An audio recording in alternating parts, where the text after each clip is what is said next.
Yokelanga mawa nazali kosenga yokolo nabotama na lisumu ikabote la gloire ebani maloba esili okola hana lelaki ngai komobola maya miso etani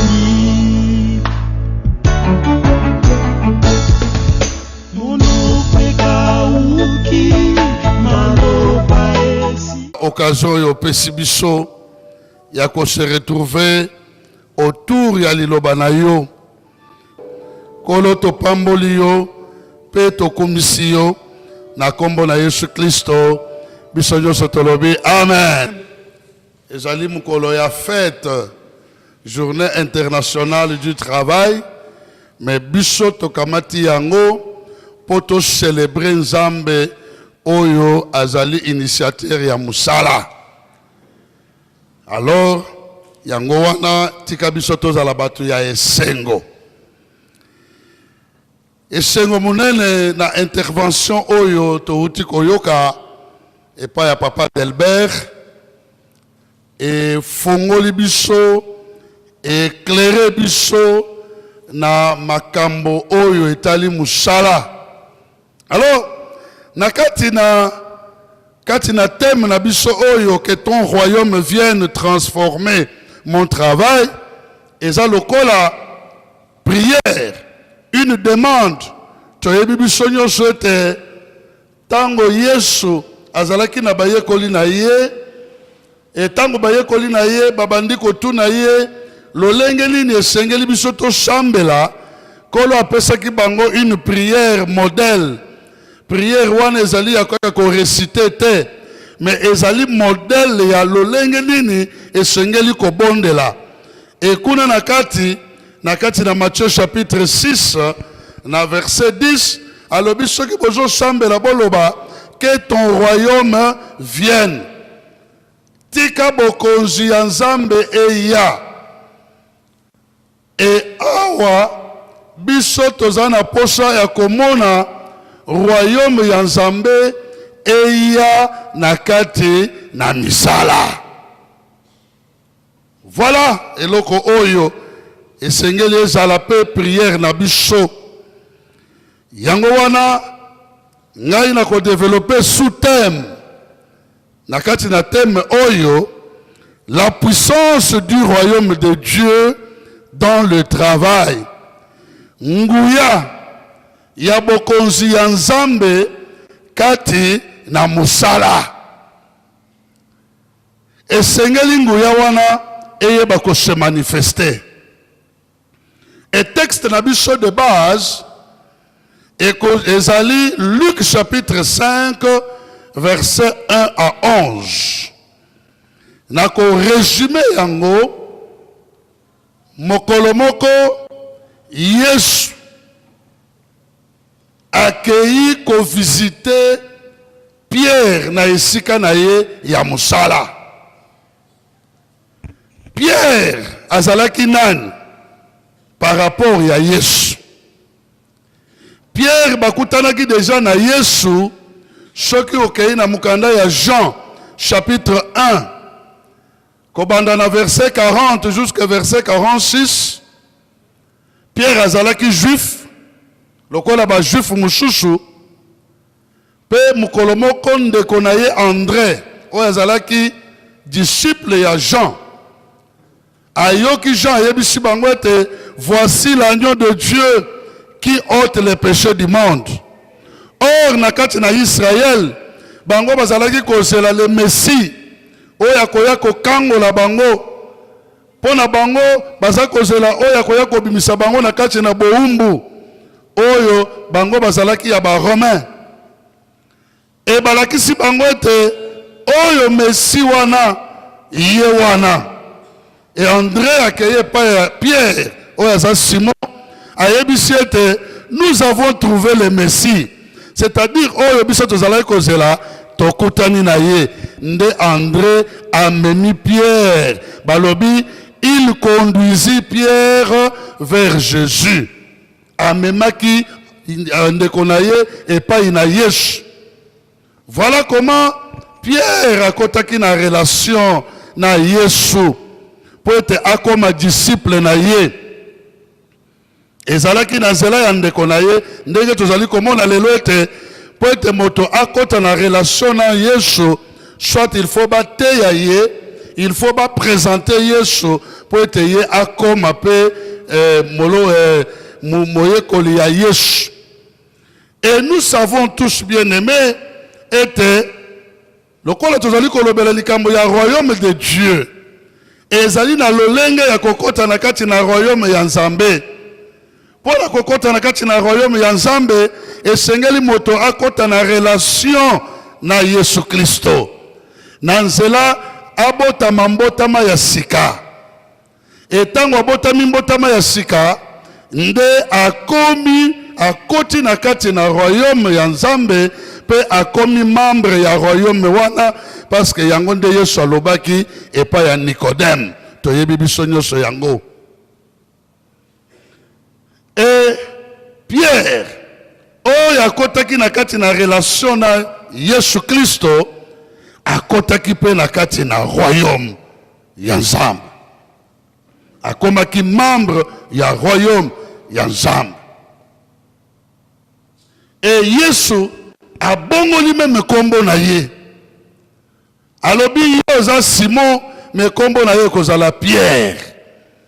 Bien aimé, tango moto azali kokutana na Yesu Kristo, mbongo wana esengeli esalema.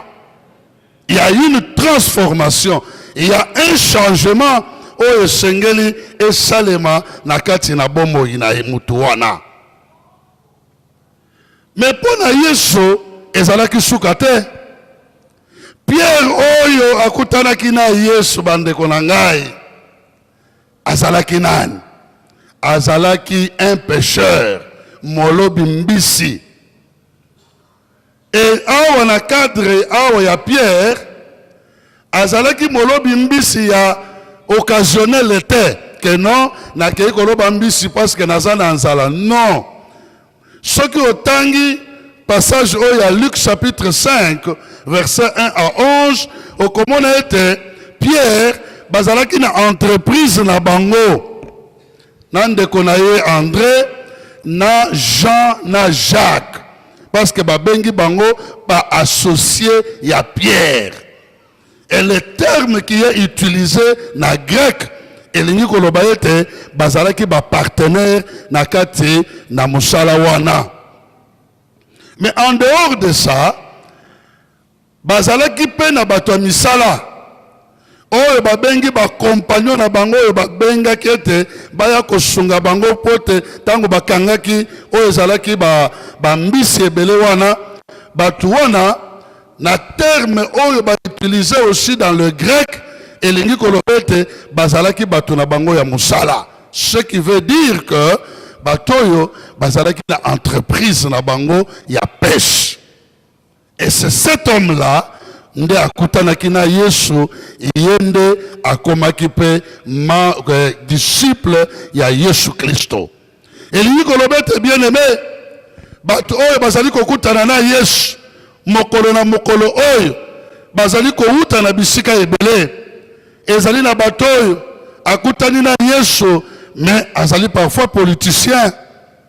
Et pekisami te que politicien akoma disciple ya Yesu. Mosusu azo sala nesika songolo na fonction publique. To azana kati na armée. Mosusu azo sala na commerce. Mosusu azo sala azali na kati na média. Azali artiste.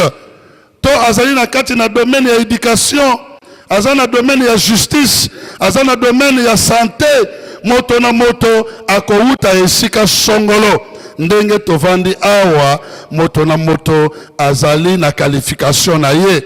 Même ba étudiant, même ba élève bakoki kokoma oyo bazali ba disciple na Yesu pe bakoki kokoma ba membre ya royaume ya Nzambe. Ça c'est très important, bien aimé. Voilà comment okoki kokota na kati na royaume moto nyonso quelle que soit position naye, quelle que soit qualification naye, mais soki aleki na nzela ya mbotama ya sika, ye akokoma membre ya royaume ya Nzambe. Alors, tozomona makambo mibale. Bamemaki Pierre et pas ya Jésus. Mais Jésus, yesikoyo azu initiative ya kokende kokutana na Pierre. Et sika nini oyo Yesu apoli po ete akutana na Pierre, eza na sika na ye ya musala. Tika Yesu Kristo akutana na yo na esika na yo ya musala. Yesu tokutana na ye kaka na kati na 4 murs ya église te. Parce que ezana batu oyo bazali dominé na oyo ezali culture, surtout la culture grecque, oyo ezali koloba ete monde ezami balé. Nous avons le monde séculier et nous avons le monde spirituel. Et biloko oyo mibale ko tambola ensemble te. Alors, makambo nyonso église eza na kati makambo prière eza na kati na makambo oyo etali le monde spirituel to le monde sacré. Mais oyo etali musala wana ezali makambo etali le monde séculier, c'est-à-dire kuna te. Dieu n'intervient pas na kati na domaine wana.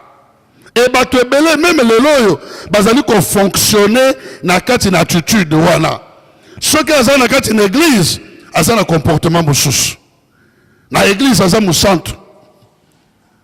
Ce qui est na église, ce qui est diacre, a diaconesse, aza ancien, aza même pasteur. Okomone aza na attitude mususu. Mais la même personne tango azali ko bima accueilli na musala directement na mutu na ye amoni ete alongwe na monde sacré oyo sengeli ete azala na lolenge moko ya ko se comporter akomi na monde séculier oyo makambo eza kuna etali Nzambe te. Et nous avons déjà entendu même mutu batu mususu même baza ba Kristo alobi tala awo eza makambo église te, awo eza makambo musala. Nous sommes dans le monde. Mais Yesu na kolongwa na ye na kokende kokutana na Pierre na esika ya musala alingaki atalisa ete il y a une relation entre la vie spirituelle na vie professionnelle. Tolobi amen. Voilà, relation ezali tango moto azali kosala musala na ye et mutu wana azali mo Kristo esengeli ete oyo ezali vie spirituelle na ye, relation na ye na Yesu ezala na impact likolo ya musala na ye. Il faut ayeba ete soki ya solo Yesu azali mokonzi na ye, parce que Yesu azali mobikisi pe azali mokonzi na biso. Soki ya solo Yesu azali mokonzi, soki ya solo azali ko considérer Yesu lokola mokonzi ya royaume de Dieu, parce que c'est Jésus qui est le roi de ce royaume. Royaume ya Nzambe ezali identifié dans la personne du Seigneur Jésus-Christ. Alors ce qui ezali ye nde azali mokonzi ya bomo ya ngai, azali pe na droit de regard na musala oyo nazo sala. Il faut kotika ye akota na kati na makambo musala. Ezali makambo oyo tolingi tomona na esika oyo. Bien aimé, tolingi tomona impact ya royaume ya Nzambe na kati na musala ya ba Kristo. Eloko liboso esengeli biso toyeba ezali ete ndenge touti koloba yango awa Pierre akotani na Yesu, akomi disciple ya Yesu. Mais Pierre azalaki ko benga Yesu nani? Pierre azala ko benga Yesu maître. Effectivement, azala ki maître naye. Parce qu'il y a azala ki disciple. Mais Pierre azala ki moto oyo azali koya azui mateya ayoki mateya oyo Yesu azoteya alongwe azongi na makambo na ye ya musala.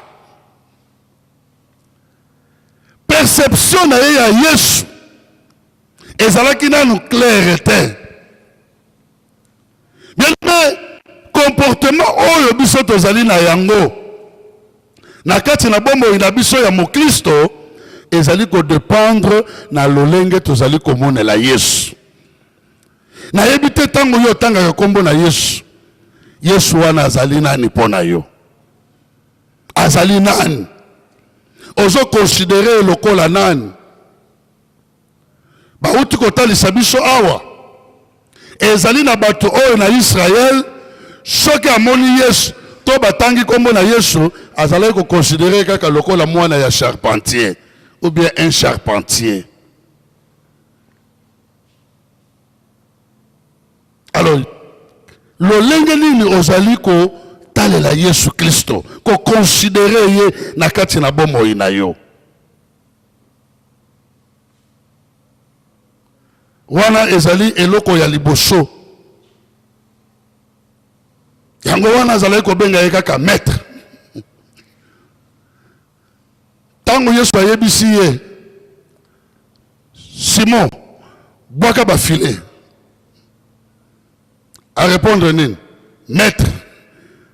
Attangi comme maître. Maître, nous avons travaillé toute la nuit. Voilà comment perception na ya liboso oyo azalaki na yango vis-à-vis na Yesu. Lolenge na biso ya komona na Yesu ezali na influence na musala tozali kosala. Et batalisi biso awete musala omona quand même na kati na église. Soki bapesi communiquer basali batikala. Banani batikalaka. C'est un petit nombre ya bato o baza ba musicien, ba intercesseur, ba portier, bato entretien, ba kotikala. Okomona grand nombre ya bato bakobima na bango bakokende. Parce qu'ils ne se considèrent pas comme basali. Voilà attitude oyo tozalaka na yango. Eloko ya mibale sengeli biso toyeba bien aimé. Sima ete Yesu et Pierre ayaki epai na Yesu. Esengeli toyeba tout d'abord ete po ete mutu aya epai na Yesu. Yesu alobaki ete esengeli tata na ngai abenda ye epai na ngai. Mutu akokoya epai na Yesu pamba te. Tango mutu azali kondimela Yesu, c'est-à-dire azali kondima ko se soumettre epai na ye lokola mokonzi. Yango wana moto wana akokozala na ba 2 mètres te. Il faut Yesu nde akoma mokonzi ya bomoi na ye. Akoki kozala te un pied dedans, un pied dehors. Il faut azala kaka na mokonzi moko. Et il faut atika ete Yesu a exercé autorité likolo ya bomoi na ye, likolo ya ndaku na ye, nde likolo pe ya musala na ye. Et tala attitude Yesu azalaki nango tango aye. Aye atelemi. Amoni ba boîte mibale. Et Bible et le biete boîte moko na mibale wana ezalaki ya Pierre. Asengi permission na Pierre était. Mais à côté na kati na boîte ya Pierre. C'est-à-dire Jésus azalaki ko se comporter comme une autorité. C'est ça l'exercice. Il y a autorité, il y a royaume. À côté na kati na boîte ya Pierre, asengi autorisation te, à côté avandi. Bon, boîte wana musala nango ezalaki nini? Il fallait bakende koloba mbisi bazalaki kosokola bafile na bango bazalaki na programme po ete bakende lisusu kosala peshe na bango mais Yesu akoti na kati na musala wana kati na botu avandi abandi kopesa ba ordre na Pierre kolo boatu kolo musala alobi pusana nu boatu na yo po ete ngai na teya. C'est-à-dire Jésus a eu contrôle. Il y a un moment ya musala ya Pierre. C'est ça la logique ya royaume. Lokola Pierre azali disciple na ye, azali membre ya royaume na ye, biloko na ye nyonso, il faut Yesu azala na contrôle na yango. Tika Yesu azala na contrôle na musala na yo. Tika Yesu azala na contrôle na activité nyonso oyo Nzambe apesi yo. La difficulté tozali na yango lelo ezali ete moto alingi azala na contrôle likolo ya activité na ye moko. C'est ça le grand problème, bien-aimé. Mais tika ete Yesu oyo azali mokonzi ya royaume ye a exercé bokonzi likolo ya misala oyo azali kosala. Quel que soit musala ozali kosala. Et ce qui Yesu a commis mokonzi ozo considérer lokola patron. Bien-aimé, okoki kosala likambo te sans tout d'abord lui demander son avis. Mingi, nous avons des difficultés, même la kati na musala. Nous nous engageons dans des choses, tozi ba décision, tosali ba chose songolo, tosali makambo songolo, mais ce qui est simbité, nde toye sikoyo, et pas ina Yesu, pour toya kolela. Mais tala exemple ya David. David azalaki guerrier, azalaki mobundi, mutu ya bitumba, azalaki professionnel. Mais pour être David à s'engager dans bitumba, il faut tout nana nous âmes. Na kende, ton na kende te. Tolobi amen. Ce qui nzamba lobi kende, ako kende pe ako joie victoire. Parfois nzamba ko yebisaye te ko kende te. To kota na nzela boye, ocha embuscade boye. Mais toujours mona lolenge nini David a eu ba succès. Nakati na makambo bitumba beso bengete, c'est un grand guerrier, mais succès na ye secret na yango ezalaki Nzambe.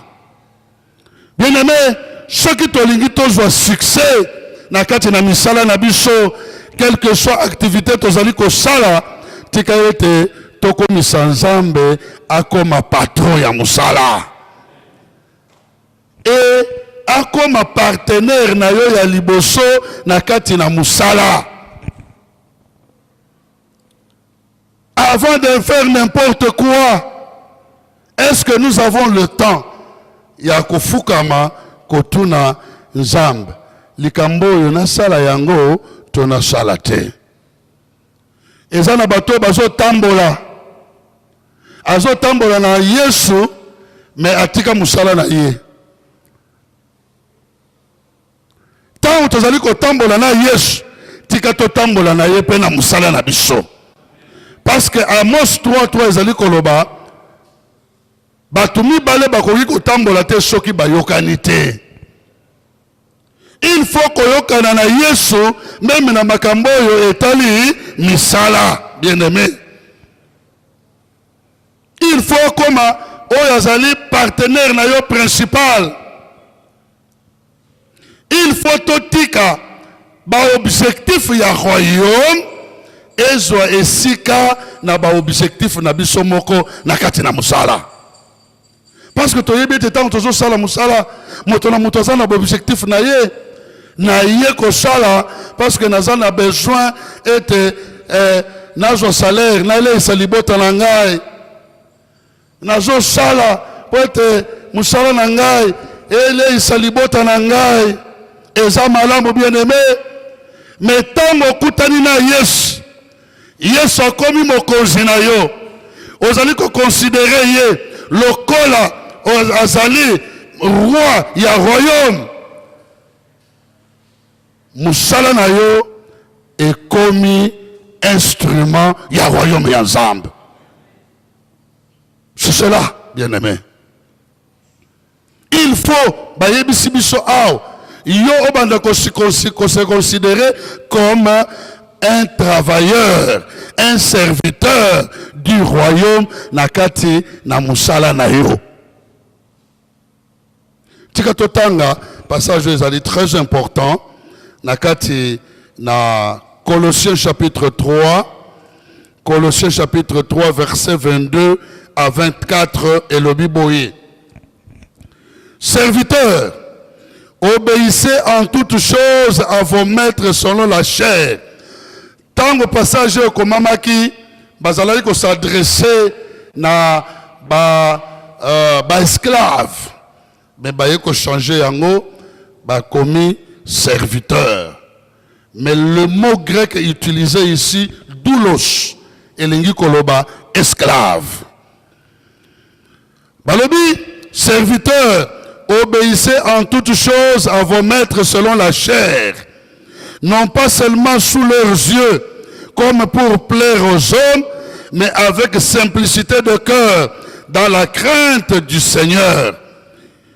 Tout ce que vous faites, yoka shikoy, bazo s'adresser, bazale ko s'adresser na ba pasteur te, bazale ko s'adresser na ba bishop te, mais bazale ko s'adresser na ba esclave, c'est-à-dire bato misala. Bazali ko lobayete, tout ce que vous faites, faites-le de bon cœur, comme pour le Seigneur. Tolobi amen. Ozo sale la mutu, ozo sale na compagnie songolo, ozo sale pa ya l'État, mosala oyo ozali ko sala, sala ngo na motema malamu, lokola ozo sale la nkolo. Elingi kolobete mosala ya nkolo ezana kaka na kati na église te. On n'est pas seulement serviteurs dans les quatre murs de l'église. Nous sommes serviteurs si nous sommes des enfants de Dieu, si nous sommes les membres du royaume de Dieu, nous sommes serviteurs. Maman oyo atekaka abimisi biloko na ye liboso ya ndako na ye po ete ateka ase considérer lokola mosali ya Nzambe. Oyo batalisi biso awa o se considérer lokola ambassadeur ya royaume de Dieu na kati na esika wana. Bien aimé, diable azali ko profiter naïveté na biso, azali ko profiter ignorance na biso. Un ambassadeur dans un pays amiyebi azali nani et ayebi azali ko représenter mboka na ye pe mboka na ye ezali na ye longo pe azali na autorité oyo azali investi na mboka na ye. Biso pe nous sommes investis de l'autorité du royaume de Dieu. Amen. Alors tant nous kende musala, tant nous kende na wenze, ozo kende na zando, tika o se considérer lokola ozali membre du royaume, pe ozali ambassadeur, plénipotentiaire et représentant du royaume de Dieu. Alléluia. Vous connaîtrez la vérité et la vérité vous affranchira. Bien-aimé, délivrance ezali kaka te kokweya. Non.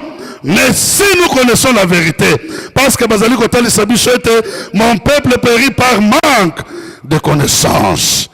L'ignorance tue. Délivrance mususu ezali kaka te basambela pona yo, mais soki kaka obandiko yeba likambo songolo oza délivré. Alors, balobi, faites-le de bon cœur, comme pour le Seigneur et non pour les hommes. Musala oyo salaka wana. Yo yebi musala salaka. Otekaka, ozo servir ba client. Ozo sala na bureau, ozo sala esika songolo, otekaka na boutique na yo, musala wana ozo sala. tala yango lokola musala ya nzambe.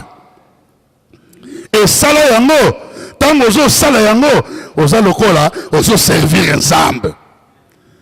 Tala lolenge nini tozo servir nzambe na église. Parce que mutunyo sayebi ka nzambe azali awo. Il faut na salela ye na ndenge sengeli. Bien aimé, attitude wana tozalaka nango na église, tozala nango pe na bisika ya misala. Batalisi biso awa papa, batalisi biso awa ke eza na bato mosusu baza na attitude mabe na esika ya misala. Ozo teka mangala mabe vis-à-vis ya ba client na yo. Mais oza le premier ko sambe. Zambe teka biloko nange teka. Biloko na yo ko teka na langage wana nango. Na attitude wana zo nango. Muto aya azo tuna eloko pri ezanini. Ozo tala même la misu te. O tala ekutu te. Mais ozo lokete biloko na yo teka ma. Esika na yo ya musala. Considérez le corps de Nzamba Zawana. Parce que c'est un Dieu omniprésent. Yes, azalaki wana. Yeba pe que yes, azana kati na boutique na yo, azana kati na bureau na yo, azali na esika na yo tie, o ezali mesa na yo, azana kati na bilanga na yo. Tango zo kota na bilanga, yes azali wana. Et ajoutez, boy, sachant que vous recevrez du Seigneur l'héritage pour récompense, servez Christ le Seigneur. Awa. Bazo le bela ba postérité. Bazo le bela ba to misala. O biso tozo le ba misala ya mokili. Mais bazo le ba bo servir Zambe. Bandeko. Ticket à partir ya lelo. Tango tozo bi makati nesika oyo. To bi mana makambo e batei biso aw. Et moko na bango. O mitia na mutete. Chaque fois nazo sala. Nazo servir batute. Mais nazo servir Zambe. Soki yo bandiko yebete. Musala nazo sala oyo. Koteka na ngai. Na bureau. Nazo servir Nzambe. Oko sala musala wana malam. Et même pour les étudiants. Ce qu'il faut maintenant, c'est ça leur travail. Ce que vous allez ko sala kotanga malam. Ko mipesa na kelasi na yo. Le Seigneur sera avec toi. C'est cela, bien-aimé. Makambo batei biso na première intervention na auto zali koloba ezali pona ko inculquer na kati na mwana na Nzambe nyonso ayeba ete il n'y a pas une relation entre foi chrétienne na ngai na musala na salaka. Foi chrétienne yango ne kotisinga na relation na relation na Yesu. Et lokolo na relation na Yesu. Yesu azali kati na ngai. Yesu azali kati na yo, bien-aimé. Et Yesu azali kati na yo, c'est lui qui représente le royaume de Dieu. Et tant que zo longwanda kuna yo, okendeke musala, Yesu anatika la kananda kote. Okendeke na yo elongo, tango koti na bureau na yo, tango vande sika otekaka, oza na ye elongo. Est-ce que okoloba amen? C'est cela. La vérité oyo esengelete motonyoso ayeba yango. Et loko mususu bien-aimé, tango yo tiki Yesu akomi mokonzi ya musala na yo, c'est-à-dire on dimiete ye musala na yo elanda ba objectif na ye, but na ye, mais but na yo te. Et quel est le but du royaume? Le but du royaume de Dieu. Ezalimine. Bien-aimé. Et l'okoni oyo nzamba zanango pocha. Ezali eloko moko e bengami gloire. Nzamba sali makambo nyoso kaka pona gloire na ye. Est-ce que vous amen? C'est-à-dire que quand il faut mituna. Est-ce que Nzambe a kozwa nkembo na kati na likamboyo? 1 Corinthiens chapitre 10 verset 31 le dit, quoi que vous mangez, que vous buvez, tout ce que vous faites, faites-le pour la gloire de Dieu. Alléluia. Est-ce que Moussala au Salaka, Bilanga au Salaka, Koteka au Tekaka, classe au Tangaka, Moussala au Salaka na bureau, est-ce que Salaka ngo pour la gloire ya Nzambe? Tozo Salango pour la gloire na yo. Tozo Salango pour la libumu na yo. Nazo Sala pour être nalia. Bien-aimé, ceux qui ont Salaka pour la colia, ceux qui ont Salaka pour la intérêt na yo moko, bien-aimé, mokolo mususu okoza ba difficulté. Mais ceux qui ont intégré dimension, il y a royaume yazam, c'est-à-dire présence, il y a Yesu, nakati na musala na yo, bien-aimé, musala wana, et comme instrument, pour na koko kisa, o ezali volonté yazam, zamba ko banda ko pambo la musala wana. Ata ba kote liyo, nakati na complot, ete balongola yo, ete babebisa yo, ndenge tomoni aw, bien-aimé, nzamba ko intervenir. Parce qu'il y a un intérêt na yekona na kati. Misala ebele ya bana kliba ya bana na nzamba, nzamba za na intérêt na kati te. Nous utilisons seulement Dieu, ou bien nous voulons seulement utiliser Dieu pour na intérêt na biso. Mais nzamba yebi o eza na kati na mitema na biso. Mais nzambe alinga zongisa biso na kati na logique na ye. Peut-être musala nyonso oyo nzamba pesi parce que batalisi biso awa musala euti pa ina nzamba. Nzamba pesi biso musala lokola un don. To sala yango peut-être ye azo gloire. Et nzamba azali na esengo soki ozo sala yango na lolenge wana. Mais soki nzamba amoni ete yo ozo sala musala wana au lieu ya intérêt na ye ozali kotirer intérêt na yo moko ekomemela yo ba difficulté. Est-ce que vous comprenez? Amen. Est-ce que vous comprenez ma camboyo? Voilà. Bien aimé. Mais na lingila kendena o ezali point ya sous-thème na ngai. Point ya sous-thème na ngai ezali boye. Yesu oyo akotaki na kati na boîte ya pierre. Yesu wana soko okei na mukanda ya 1 Corinthiens chapitre 1 verset 22 à 24. 1 Corinthiens chapitre 2 verset 22 à 24. Yesu wana bazali kobenga ye la puissance de Dieu et la sagesse de Dieu. Elingi kolobete Yesu azaka na nguya te, mais Yesu ye moko azali nguya ya Nzambe. Alors je ne sais pas ce que je comprendre. Tango Yesu azali kati na yo, ozo tambolaka na Yesu.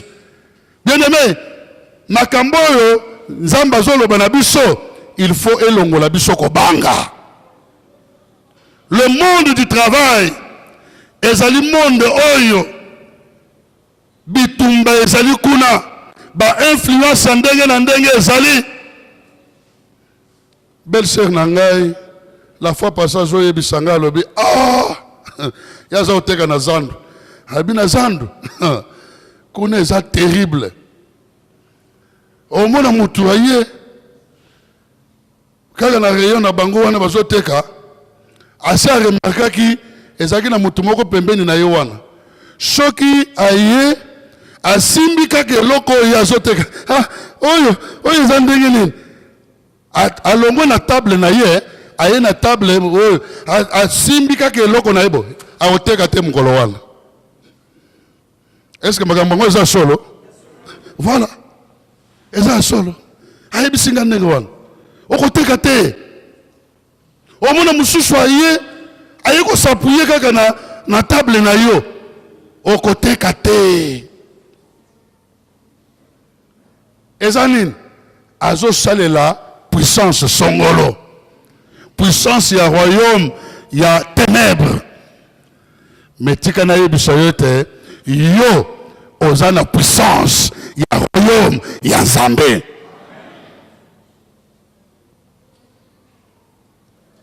Et cette puissance-là,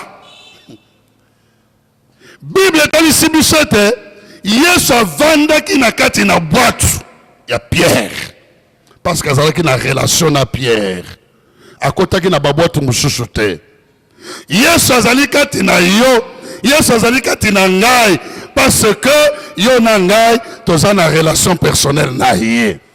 Alors tika te oyeba ete Yesu afandi kati na yo babengi ye la puissance de Dieu, c'est-à-dire yo otambolaka, ovandaka, otelemaka avec la puissance de Dieu en toi. Alléluia. Yango wana moto bangisa yo te. Moto bangisa yo te. Soki bango bazali na puissance ya koya ko neutraliser yo te kate yo muna musala makambo simba te, c'est parce que bazo profiter na ignorance na yo. Mais le col sikoyo yebi la puissance qui est en toi est capable de neutraliser toutes les puissances qui sont dans le monde. Parce que Jean Lobaki, dans 1 Jean chapitre 4, dans verset 4, celui qui est en vous est plus grand que celui qui est dans le monde.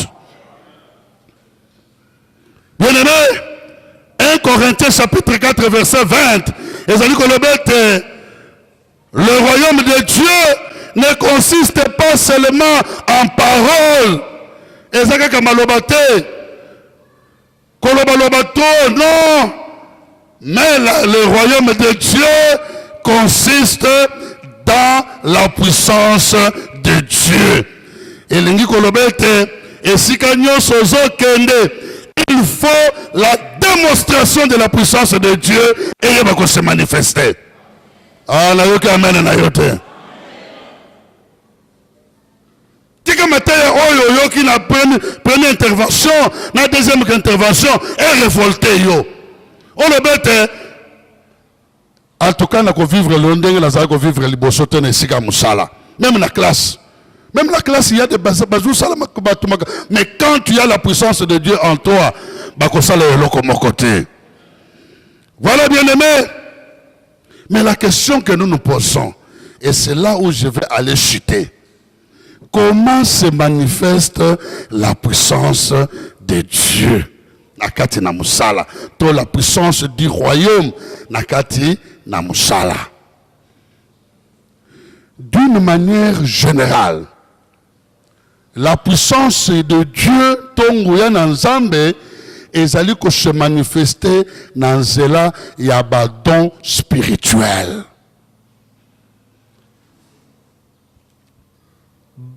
Puissance ya Nzambe ezali ko se manifester dans nzela ya ba don spirituel. Et ba pesi biso définition ya don spirituel. Ba le bien un don spirituel est donc une capacité. Je veux comprendre.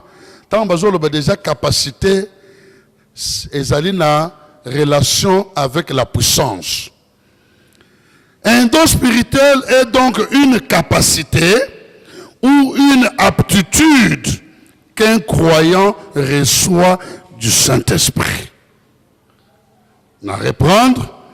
Un don spirituel est donc une capacité ou une aptitude qu'un croyant reçoit du Saint-Esprit. Deuxième définition. Auteur Moussoussou appelle ici définition bouillie. Alors, les dons spirituels au pluriel. Les dons spirituels sont les différents moyens.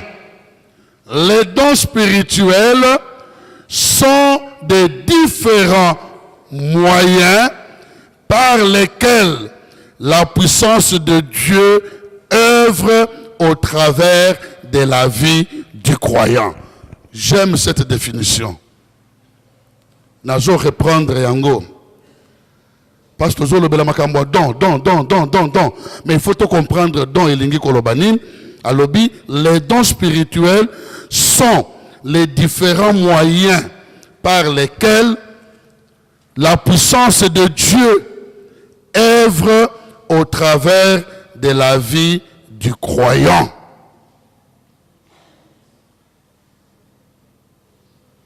Alors, nana peut don spirituel selon la Bible, c'est le Saint-Esprit.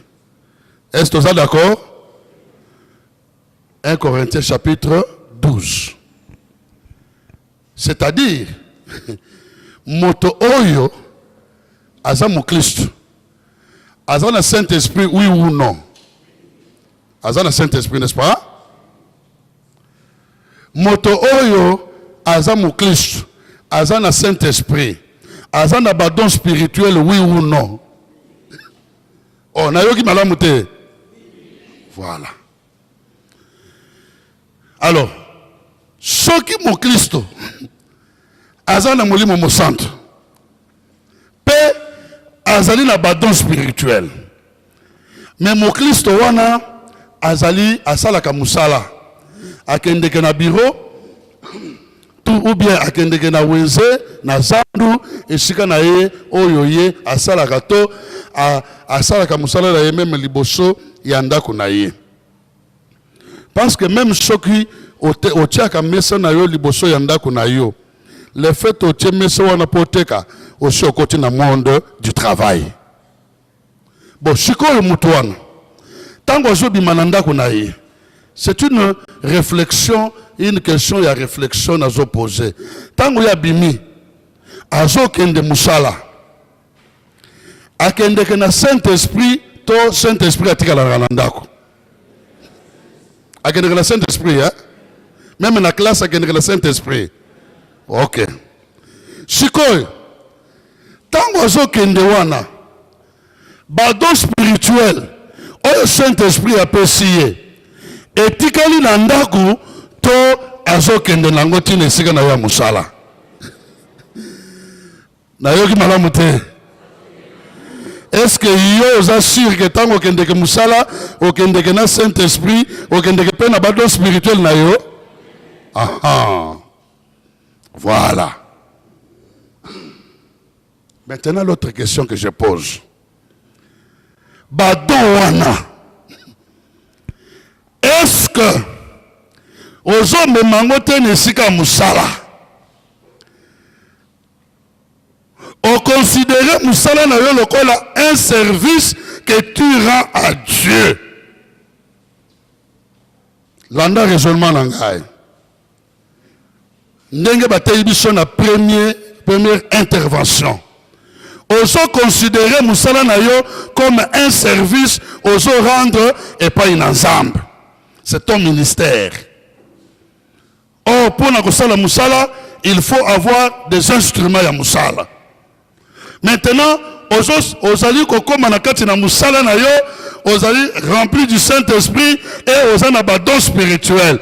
Maintenant, ma question est de savoir, est-ce que badon wana ekoki kosala na musala, oui ou non? Anayoki malamu te. Aha. Les dons spirituels ezali limité kaka na 4 murs ya église te.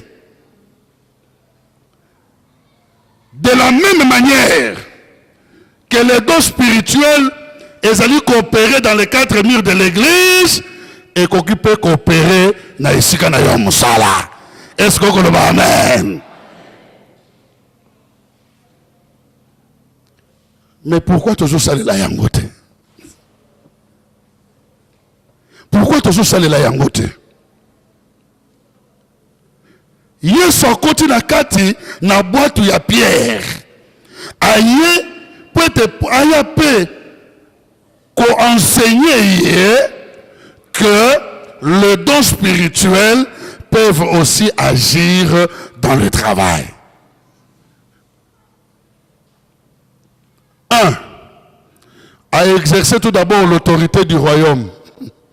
Après si ba ordre na Pierre, pusa boîte boye kende kuna na kati na mai wana ezalaki ba ordre à exercer autorité naïe.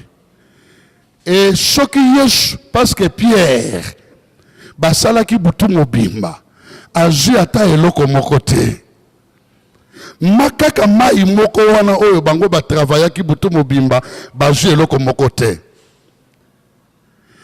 kaka esika wana musala wana osali makambo ezotambola te ofongoli magasin biloko ezotekama te otandi biloko na wenze ezotekama te kaka esika wana Yesu aye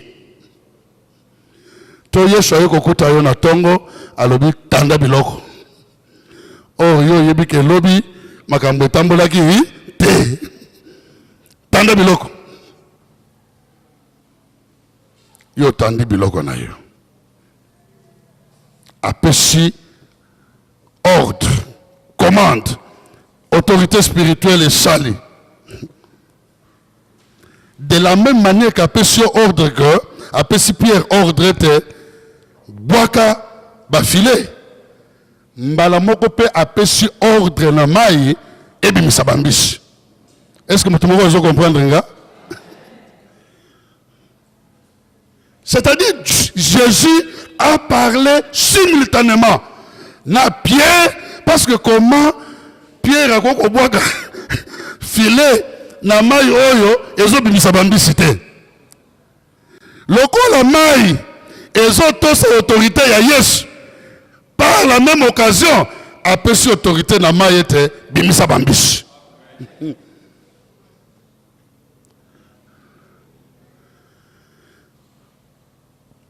Alingaki a enseigné Pierre que tu peux parler à la situation. Ozo se retrouver na boutique na yo biloko ezo tekamate na weze biloko ezo tekamate tu as l'autorité du royaume pour parler na biloko wana et biloko wana ezo yoka. Est-ce que mutumoko ezo yoka ngai? Tu as l'autorité d'entrer dans ton bureau et de commencer à parler à ton bureau et les choses vont s'accomplir. C'est cela. Zamba peut ça que autorité na Moïse. Il lui dit de parler. Parle au rocher. Et Kobimisamaï. Et nous avons cette autorité. Est-ce que vous le amen? Est-ce que vous le amen? N'est-ce que nous allons constater que non? Il y a des occultistes, na complot, tout ceci, cela, tout ça. Tu as l'autorité de venir, commencer à parler aux autres tambola, aux autres lobete, à partir de Sikol, à l'autorité Zamba Pessinga et royaume, n'a établi le royaume, n'a sika royo, et n'a déclaré à partir de l'élo, ceux qui m'ont na kisi na ye, a na magie na ye, et ko tambola terre, et ko simbate. Oh le amen. Et la bilanga na yo, parce que même la bilanga basalaka aventure. Bien aimé, diable azo sala aventure parce que toyebi ayebi que basa ba ignorant. Mais quand nous connaissons, bien aimé, akokima. Parle à la situation. Parle à le problème aux kati na musala na yo. Pesa ba ordre ndenge Yesu apesaki. Il a donné des ordres aux eaux. Et tango tsheba filet et loko nini salamaki azwaki bambis. On a autorité. Mais maintenant l'exercice y a puissance. Yesu aye ko mema Pierre aye kola. Alobi na ye maloba. Pierre alobi nous avons travaillé toute la nuit sans rien attraper. Mais à Bakisinin, sur,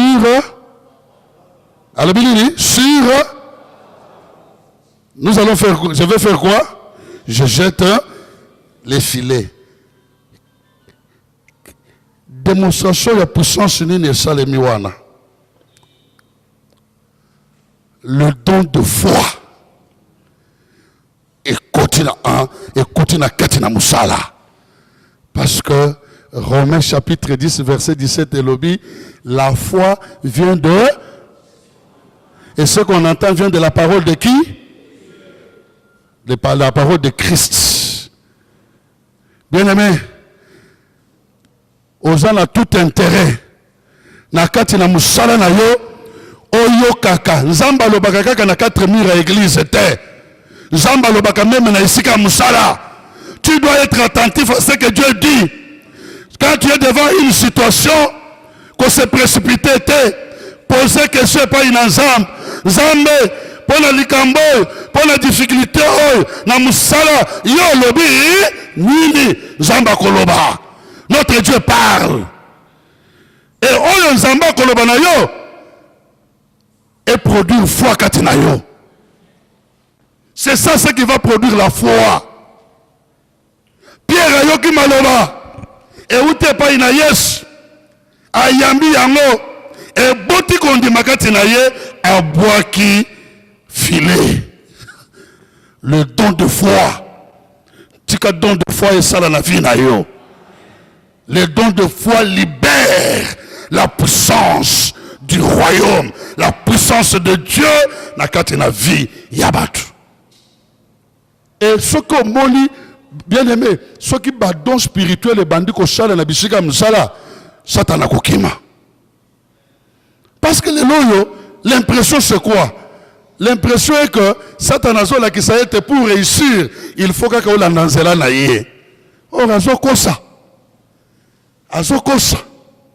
Mais ce qu'on y a de vérité, que nazana bat don spirituel oyo nzamba pesingai, et na koki ko exercer ba dowana même ne sika nanga musala bien aimé okomona makambo. Quand il a exercé la foi, le miracle est salemi, le don de miracle et koki peut ko se manifester na musala na yo. Est-ce que ko loba amen? Est-ce que ko loba amen? Mateya oyo inspiration nanga yango et elingai na témoignage moko na monaki na émission Club 700. Je pense batobele balandaka yango. Un médecin a fait sa témoignage. Alobi mukolo moko ba memaki mutu. Ba kotisiye mais mutu wana situation na ezalaki yokelanga mawa. Nazali kosenga yokolo na botama na lisumu ikabote la gloire ebani maloba esili okola hana lelaki